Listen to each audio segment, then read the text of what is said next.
Diversification, to quote Uncle Warren, is a hedge against ignorance. You only diversify if you don't know what you're doing. The more you know, the less risky it is. I actually am approaching diversification from a focus perspective, which is what's the one thing that you're gonna invest your most valuable resource, because when you're early on, you don't have that much money. So your most valuable resource isn't your money, it's your time and your attention. There's two ways we can allocate it. V1, we do little allocations like this. I'm gonna look at crypto, I'm gonna look at day trading, I'm gonna look at Forex, I'm gonna look at flipping houses, I'm gonna look at long-term investing in real estate, I'm gonna look into Airbnb, I'm gonna look into starting an ATM business, I'm gonna look at, you get the idea, right? So let's say this is you, and this is your time and attention that you have to pursue any new opportunity. So you say, I need 7 income streams because the average millionaire has 7 income streams. So I'm gonna spread myself thin between 7 different opportunities. And while I do that, I'm gonna be multitasking, trying to fill different cups at the same time with different colors.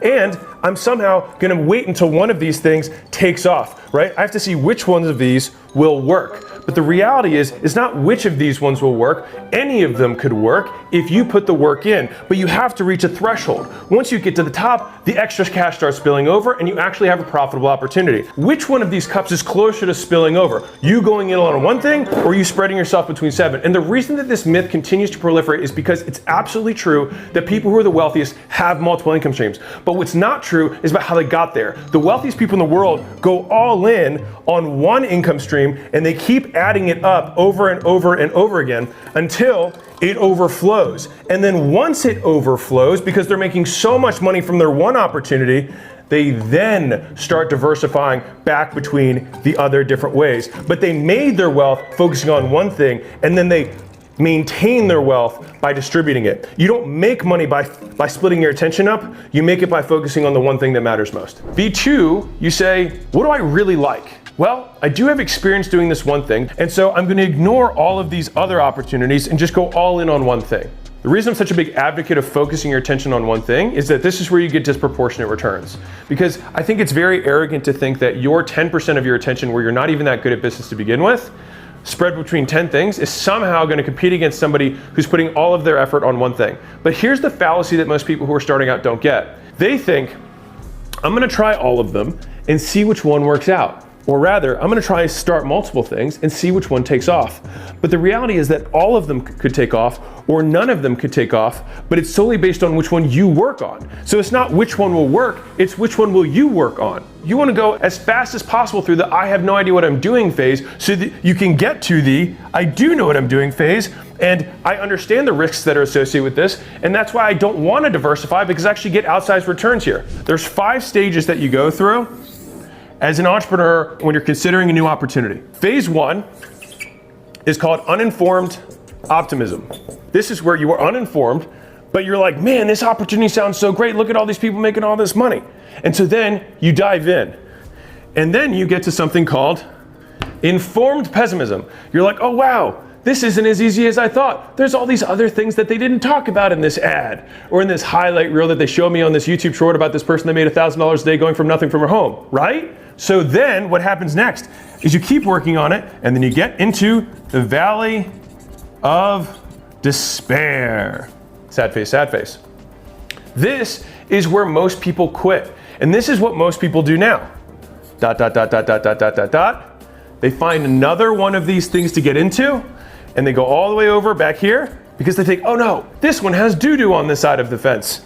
So I'm gonna go to the other side of the fence where the grass is green. But what they don't realize is that when they get into that side, it's completely made of manure. And that's why the grass is so green, right? There's poo on both sides. You just didn't know about it until you got there, all right? And so what happens is people keep repeating the cycle over and over and over again, and they never make progress. And so here's the thing, is that when you do find something that you're like, you know what, I kinda like this. Okay, this is harder than I originally thought. I need to keep learning. Wow, this is actually really hard. There's a lot more pieces to this than I understood at the beginning. I guess this is why everyone isn't rich. And then something magic happens. You then start to have informed optimism. You now start to realize you've wrapped your arms around whatever the opportunity is or whatever thing you're pursuing. And you're like, okay, I haven't gotten there yet, but I understand the math. I understand the process of getting where I am to where I'm trying to go. And ultimately, this is what I'm trying to do with this blueprint for you, is that if I can help you tackle as much of this, or at least compress the time that it takes you to get here, that's a big victory for me. And then you finally get to the final phase, which is achievement, which is you actually accomplish externally what you set out to. And most newbies fall out between here and here and then start this process over again. So most people only relive this over and over and over again without ever making it to here, which then naturally leads you to here, because then you have no desire to diversify because you now get it. And what do you do when you're here? You reset the target. And you say, this is where I want to go next. And because you've been through this process once, you understand that, you know what? Me going after this 10 times bigger goal sounds amazing. I'm gonna find out there's some stuff that sucks. There's gonna be a period where it's gonna really suck and it's gonna feel hopeless because I don't see how to get through it. I'm gonna keep chugging and then understand how to get there. And then I'm gonna get there, I'm gonna repeat the process. To build the tallest tower you possibly could in 10 seconds, here's what you might do. Boom. 5, 4, 3, 2, 1. Time, right? Now, imagine I told you to build the tallest building you possibly could in 10 days. You would probably say, you know what? I can probably get some more boxes. How flimsy is this, right? Like, how stable is this? Do you think this is gonna last a long time? Probably not. So I might build it piece by piece from the ground up with more stable bricks from day one. And I would keep doing it this way, right? And I'd keep adding and keep adding and keep adding. And then when 10 days came, I might be 5 stories high. And so the reason this is such an important frame shift for people is that the fact that they're in a rush causes them to build the thing they want to build differently. The fastest way to get to this tall is to build it the exact way I did earlier, stack it end to end up to this point. But if I then said, I need you to build something that's 10 stories tall, you would never get there. And what happens is people get stuck, right? They get stuck at this level and they can't add another one on top. And they stay here and they're like, why can't I get my $1 million business to $10 million? And it's because you built it wrong to begin with. And so as much as this sounds painful, sometimes the fastest way to get to 10 million is to start back at 0 and build it right to begin with. I talk so much about long game and about making sure that you're building it the right way because this thing is never gonna last. And so the hardest thing about building something right is that in the beginning, you need to have something to sell. You need your amazing, valuable thing. And then, that's a megaphone, it's terrible. But then you need to advertise it to let people know about stuff. And then you start making sales. But the problem is that people get to this point and then think, oh, I need to do more marketing and sales, right? Because that's what made me money. But the problem is the more you market and sell, the more people actually find out that this is not a gift and this is actually a big pile of shit. And so what happens is now you've got people who buy this thing and tell their friends, this thing stinks.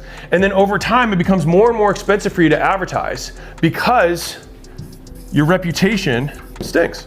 And so the right way to build it is to understand that you have to build the thing first, and then you gotta let people know about it. But then you don't crank on this. You keep fixing this thing until this guy becomes a happy camper and tells his friends. And until that happens, you keep making this thing better. And this is the same thing as if I did this and just kept gassing it, that's me vertically building the tower and then reaching a max that I can't go past anymore. Versus building it so that I get people to say, wow, this thing's amazing. And so then they also tell people for me. So that when I get to that point, I actually built it with a huge base of foundation and I can keep stacking on top of it. And that's the difference in terms of mindset and perspective of how you actually build something that's going to last. And then along the way with your team and the people that you hire, rather than saying, hey, I just need a body in the seat, I just need a person to do this thing, you're like, who here has talent? And I might interview 20 people for one role rather than 3 so I get the right person. If you feel stuck all the time and you can't make progress, you usually need to go back to the beginning and realize that you built a vertical business that had no foundation to begin with.